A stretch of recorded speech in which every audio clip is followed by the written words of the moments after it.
Vous êtes sur Mourchid TV pour suivre les informations en français. Tout de suite, on attaque les titres. Au moins 99 députés présents pour la première session extraordinaire. L'Assemblée nationale ouvre ses portes officiellement ce lundi. Une séance qui n'a pas trop duré car le président a convoqué la conférence des présidents. Pastef de son côté salue les initiatives du gouvernement et les mesures prises contre les inondations. Qui pour remplacer Barthélémy Diaz à la tête de Dakar? Le préfet du département a appelé le conseil municipal à fixer une date pour élire le nouveau maire de la capitale. Sécurité à Thiès, le mouvement Thiès d'abord veut une meilleure implication des comités de surveillance des quartiers et des sociétés de gardiennage pour garantir la sécurité des personnes et leurs biens. En sport, nous parlerons football. Le Sénégal en croisade contre le Soudan pour la première place du groupe D du championnat d'Afrique des Nations. Les deux équipes totalisent 4 points avec un meilleur avantage but pour les Soudanais. Basketball, le Sénégal fait face actuellement même à l'équipe du Soudan du Sud pour les barrages de l'Afrobasket Angola 2025. Le vainqueur de ce match verra les quarts de finale de cette compétition. L'actualité internationale, ce sera tout juste avant de nous quitter. À présent, je vous invite à suivre le développement avec nous.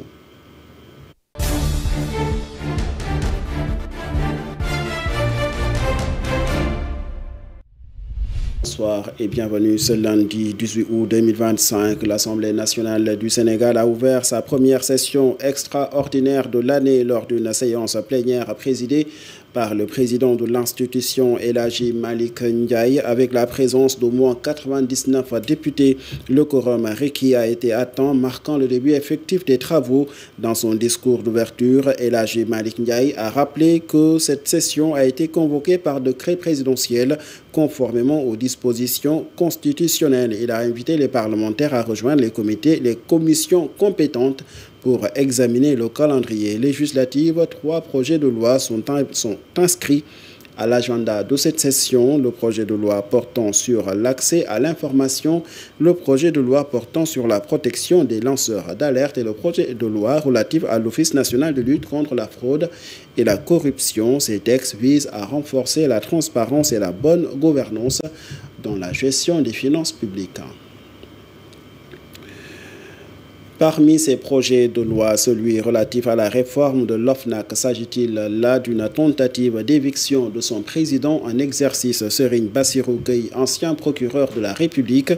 Voici la réponse servie par le président de la Commission des lois et de la décentralisation de l'Assemblée nationale, Maître Abdoulaye Tall. Nous ne faisons pas focus sur un homme, pas du tout. Loin de nous l'idée ou la prétention de cibler des personnes, non, pas du tout. Mais ça entre en droit de notre discours de campagne, de notre promesse qu'on avait donnée aux Sénégalais d'entamer des réformes nécessaires pour permettre à notre administration de pouvoir fonctionner sur des bases solides, sur des bases de neutralité, mais également d'efficacité. Alors, loin de nous, un esprit de revanche ou de vengeance, d'autant plus que nous n'avons pas de contentieux personnel avec le monsieur que vous venez de citer. Alors, qu'est-ce qui doit expliquer qu'on s'agite de sorte que, effectivement, ça doit être une campagne pour essayer d'éliminer ou de limoger ou de prendre la revanche. Non, le débat ne se situe pas à ce niveau. Je pense que c'est la marche normale de nos institutions. Ça entre en droite ligne de notre programme de campagne, de notre projet qu'on a vendu aux Sénégalais et qui a suscité tant d'espoir et tant d'espérance dans un avenir proche et dans un avenir lointain. Oui. Donc, l'OFNAC, comme tous les autres instruments de contrôle, à savoir l'IGE, la Cour des comptes, l'OFNAC également, faisait partie de ces instruments qui devaient être réformés, revus, pour lui donner toute son efficacité, pour lui permettre de travailler en toute neutralité, en toute impartialité, en toute indépendance. 766 milliards de francs CFA ont été injectés par l'État du Sénégal ces dernières années dans la lutte contre les inondations. Une manne financière qui n'a pas apporté les résultats escomptés avec les dernières inondations qui ont secoué la banlieue dakaroise ce week-end, raison pour laquelle beaucoup de Sénégalais réclament une commission d'enquête parlementaire sur l'utilisation effective de cette manne financière. Les députés de la majorité se disent prêts à appuyer toute démarche tendant à éclairer la lanterne des Sénégalais sur l'utilisation de ces fonds. Des propos tenus par Maître Abdoulaye Tall, président de la Commission des lois et de la décentralisation de l'Assemblée nationale. Suivons ces propos. Saluer également les efforts consentis par les pouvoirs publics qui ont eu à avoir un réflexe d'une efficacité telle que, effectivement, les inondations qui, de par le passé, hantaient les sommets des populations, aujourd'hui, on voit que l'eau est en train d'être évacuée pour permettre à ces populations de se soulager et de ne pas vivre les affres de ces inondations ou des crues ou de la pluie.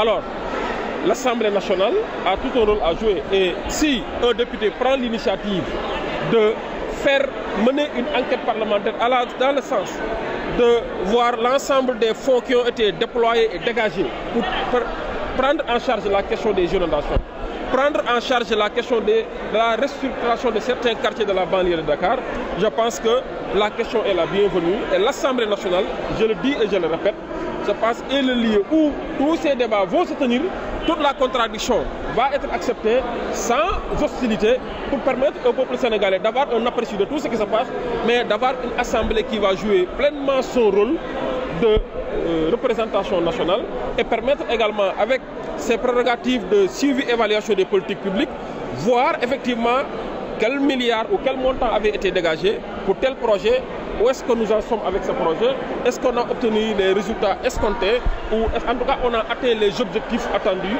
pour permettre au peuple sénégalais d'avoir le sentiment que le gouvernement, son administration est en train de faire son travail. Fadilou Keïta a présenté les missions et les projets de la Caisse des dépôts et consignations au khalife général des Niassènes, Cheikh Mahi Ibrahim Niass. Le directeur général de la Caisse de dépôt et de consignation était à Kaolack en prélude du Maulid Niassène, un événement qui réunit des milliers de personnes dans l'intérieur comme à l'extérieur du pays. Kaolack, une ville carrefour de par sa démographie, mais aussi son apport à l'économie nationale. Fadilou Keïta sollicite les prières du khalife général pour un développement intégral plus sensible des aspirations du peuple kaolackois. Suivons ses propos. Donc il était important, en ce veille de Maulid, de célébration de Maulid, de venir dans une cité aussi symbolique que Medina Baye, auprès du khalife Cheikh Mahi Niass, pour un peu lui témoigner notre affection, notre appartenance à cette communauté, mais aussi lui apporter les solutions, des demandes de prière à l'endroit du président de la République de tout le Sénégal, de son Premier ministre, de l'ensemble de son gouvernement, mais aussi de pouvoir un peu lui présenter la Caisse des dépôts et consignations, ce qu'elle fait en direction des collectivités, mais aussi le rôle majeur attendu à titre de contribution des foyers religieux dans le développement du Sénégal, projet dans lequel la Caisse des dépôts, comme je l'ai dit tout à l'heure, est un acteur majeur. Vous savez, le Saloum est un des épicentres économiques du Sénégal. Il a été par le passé. Aujourd'hui, nous sommes dans une phase transitoire pour aller vers un Saloum beaucoup plus productif, beaucoup plus important en matière d'opportunités, en matière de possibilités pour la jeunesse, les acteurs économiques et l'ensemble de ces personnes, de ces flux migratoires qui un peu transitent dans cette zone. Vous savez, le Saloum est un carrefour international. Le Saloum est le bassin arachidier avec une jeunesse extrêmement importante, mais aussi qui regorge d'énormes potentialités. Une ville politique aussi. Je crois que si les acteurs des différents segments de l'économie, de la scène politique, des cultures et autres sont mobilisés autour du développement économique et social de Kaolack, on pourrait avoir un Kaolack meilleur. Retour à Dakar où le bureau du conseil municipal de la ville s'est réuni ce lundi pour fixer une date à l'élection d'un nouveau maire à la tête de la capitale. Depuis la révocation de Barthélémy Diaz, Ngoné Mbengue Taxawu Sénégal assure l'intérim de la mairie de Dakar, saisi en ce sens par le ministre des collectivités territoriales. Le préfet de Dakar a invité le conseil municipal à trancher sur la question. Le processus est enclenché cet après-midi. Les tractations pour la succession de Barthélémy Diaz vont bon train. Taxawu Sénégal veut coûte que coûte conserver son fauteuil. Le maire révoqué entend aussi peser dans les débats, tandis que le pouvoir PASTEF est déterminé à renverser la tendance à imposer son champion. Aucune candidature officielle n'est déclarée à ce jour, mais au sein de Taxawu Sénégal, deux noms émergent. Hormis Ngoné Mbengue, maire intérimaire de la ville de Dakar, Babacar Mbengue, maire de Hann Bel-Air. vise aussi le fauteuil de la capitale. Et nous parlons insécurité galopante à Thiès. Le mouvement Thiès d'abord pointe la responsabilité des 4 maires dont Mamadou Djité, Mamadou Diakhaté, mais aussi le maire Babacar Diop et Ousmane Diagne. En marge de la célébration du premier anniversaire du mouvement, son président fait l'état de la gouvernance territoriale de la ville de Thiès. Habib Vitan appelle à l'implication des sociétés de gardiennage, mais aussi des comités de surveillance des quartiers pour assurer la sécurité des personnes et leurs biens. Suivons ses propos. Forces de défense et de sécurité. Il n'y a pas de lien de subordination entre les forces de défense et de sécurité et les autorités municipales. Mais je crois que les deux entités doivent pouvoir être capables de travailler ensemble, discuter ensemble pour essayer de trouver des solutions idoines à la problématique de l'insécurité à Thiès. Je crois que les maires qui peuvent sortir des millions pour financer des activités qui ne sont pas du tout importantes pour acheter des caméras de surveillance de connivence avec les forces de défense et de sécurité. Moi, je pense qu'un maire doit être capable de faire cela.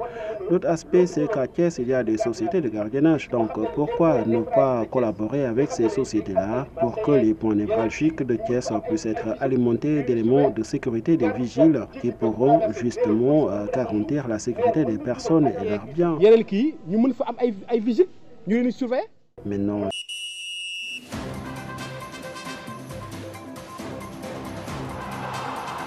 en sport, nous parlons football d'abord. Le Sénégal aura fort à faire ce mardi pour la dernière journée des phases de groupe du championnat d'Afrique des Nations.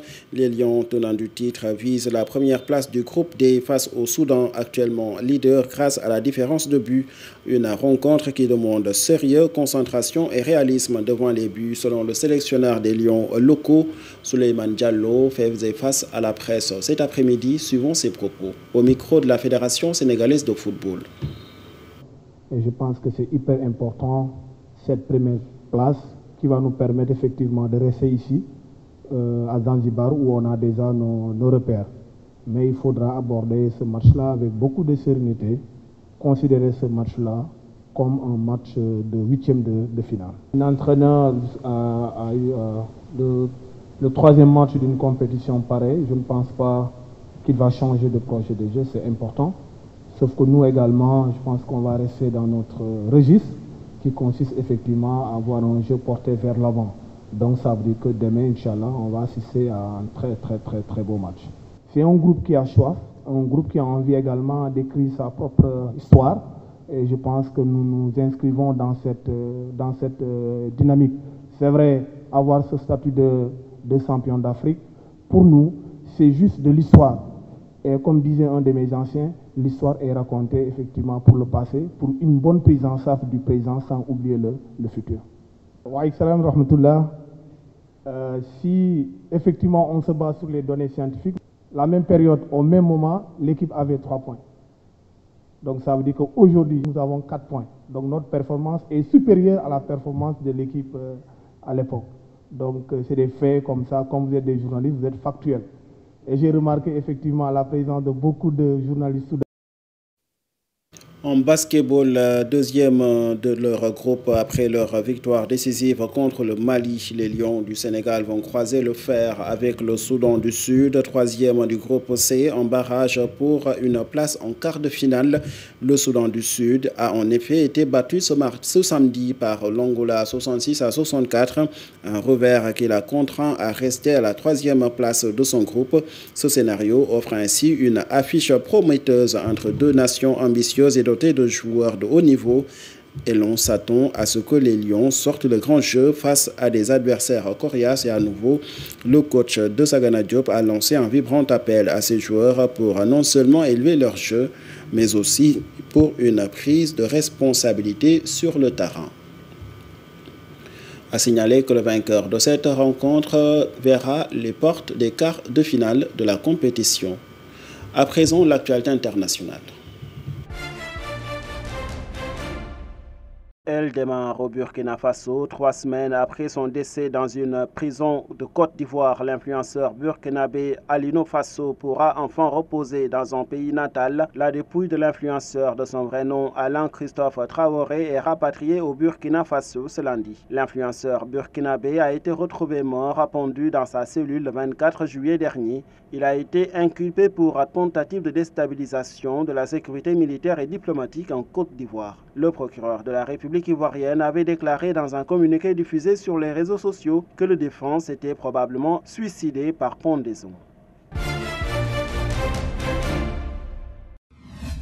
République démocratique du Congo, une nouvelle attaque attribuée aux forces démocratiques alliées des rebelles affiliés au groupe État islamique a fait au moins 9 morts dans le nord Kivu à l'est de la RDC. Les corps des victimes ont été transférés à l'hôpital d'Ouacha, localité située à une quinzaine de kilomètres au nord de Beni. La semaine dernière, au moins 47 personnes ont été massacrées par les ADF à Lubero, selon un nouveau bilan des autorités malgré le déploiement de l'armée ougandaise. Les ADF sont un groupe de combattants ougandais majoritairement musulmans qui ont prêté allégeance à l'État islamique en 2019.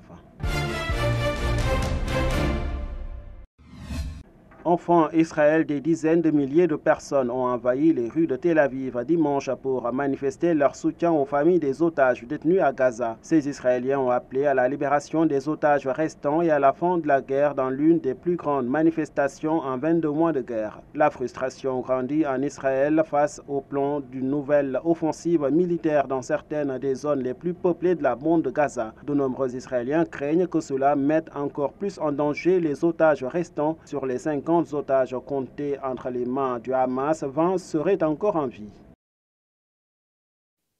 C'est cette note internationale qui met fin à ce rendez-vous d'information. Merci à toute l'équipe qui a aidé à la réalisation. Merci à vous d'avoir suivi. Excellente suite sur nos antennes.